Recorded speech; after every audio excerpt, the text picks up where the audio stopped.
बिस्मिल्लाहिर्रहमानिर्रहीम। अस्सलाम वालेकुम व्यूअर्स, मैं हूं समीउल्लाह। आप देख रहे हैं समीउल्लाह फूड सीक्रेट।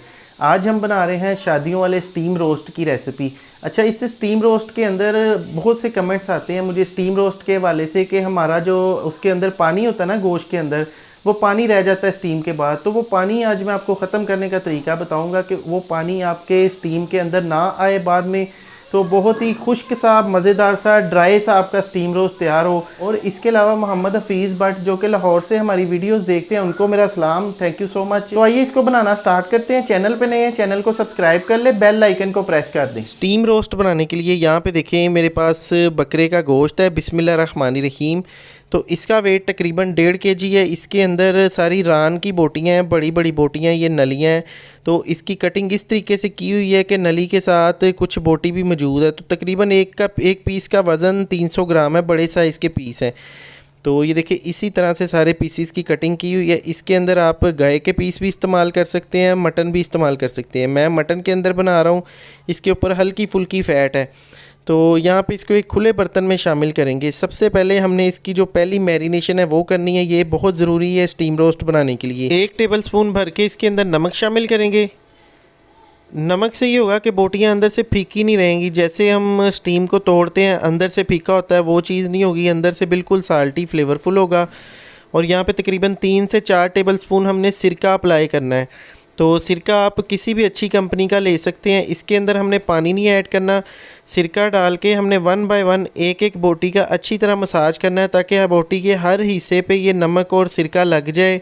तो उससे फिर हमारा जो मीट है ये अंदर से नमकीन हो जाए। इसके अलावा मैंने 4 किलो बीफ स्टीम रोस्ट की रेसिपी शेयर की थी। अगर आप वो देखना चाहते हैं तो रेसिपी का नाम लिखें, beef steam roast by Samiullah लिख के आप सर्च कर सकते हैं। लिंक मैं डिस्क्रिप्शन आई बटन में डाल दूंगा। इसी तरह से सारी बोटियों को नमक और सिरका लगा के हमने तकरीबन 45 मिनट के लिए इसको छोड़ना है। तो 45 मिनट के लिए देखिए मैंने इसको रख दिया था। 45 मिनट के बाद आप इसकी कंडीशन देख सकते हैं, कलर इसका वाइट हो चुका है और इसने जो इसके अंदर एक्स्ट्रा पानी था वो छोड़ दिया है, और जो इसके अंदर ब्लड था वो भी निकल आया। ये आपके सामने है, ये देखिए। तो इसको हमने ये तकरीबन यहाँ पे 2 पानी के साथ अच्छी तरह वॉश करना है। तो वॉश करने के बाद देखिए इसको एक मैंने जाली में डाल लिया है और नीचे मैंने एक बाउल रख दिया ताकि पानी निकल जाए। अभी देखें जब पानी अच्छी तरह निकल जाए तो हमने इसको गरम गरम घी में डालना है और इसको फ्राई करना है। ये मेरे पास कुकिंग ऑयल है, कुकिंग ऑयल में डालना है और यहाँ पे हाई फ्लेम हमने रखना है और हाई फ्लेम पे इसको तकरीबन कलर देना है 5 मिनट के लिए। यहाँ पे हमारा मकसद इसको पकाना नहीं है, गलाना नहीं है, जस्ट हमने इसको कलर देना है। तो तकरीबन हमें कलर देने में इसको 5 से 7 मिनट लगेंगे। फ्लेम आपने हाई रखना है और टेम्परेचर भी ऑयल का हाई होना चाहिए। तो यहाँ पे थोड़ी थोड़ी बोटियाँ डालनी, एकदम से आपने सारी बोटियाँ नहीं डालनी। यहाँ पे देखिए इसको हमने खूबसूरत सा कलर दे दिया है और अभी इसको एक खुले बर्तन में ट्रांसफ़र कर लेंगे और यहाँ पे अच्छी तरह इसको ठंडा कर लेंगे।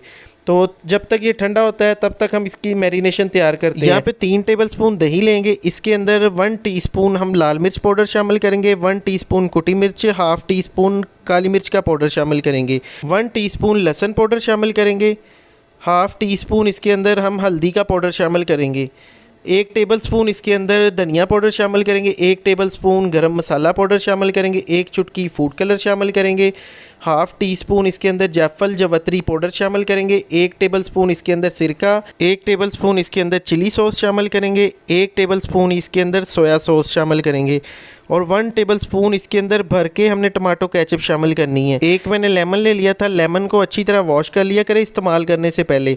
यहाँ पे लेमन का रस इसके अंदर अच्छी तरह निचोड़ देंगे। ये बीज इसके अंदर चले गए, बीज हम इसके अंदर से निकाल देंगे। तो यहाँ पे अच्छी तरह इसको मिक्स करेंगे। दही मैंने इसके अंदर बहुत ज़्यादा इस्तेमाल नहीं किया, नॉर्मल सा दही इस्तेमाल किया है ताकि इस सारे गोश्त को अच्छी तरह ये मसाला चिपक जाए। यहाँ पे नमक शामिल करेंगे, तकरीबन हाफ़ टेबलस्पून नमक है। नमक टेस्ट के मुताबिक डाल सकते हैं। पहले आप फ्राई किए हुए गोश्त में नमक चेक कर ले, उसके बाद आपने इस मसाले के अंदर उसी हिसाब से नमक डालना है। तो यहाँ पे मसाले की कंडीशन देखिए, गाढ़ा सा मसाला तैयार हो गया है और यहाँ पे देखिए गोश्त की कंडीशन, गोश्त भी अच्छे से ठंडा हो चुका है। तो अभी इसके गोश्त ने जो पानी एक्स्ट्रा छोड़ा है ये पानी हम निकाल देंगे। जैसे हमने इसको तेज़ आग पे फ्राई किया है तो इसका पानी तकरीबन खुश्क हो चुका है। जो इसके अंदर पानी है थोड़ा बहुत रह गया था वो भी इस गोश्त ने अपना पानी निकाल दिया है। वो पानी हम रिमूव कर देंगे और ये मैरिनेशन इसके ऊपर अप्लाई करेंगे।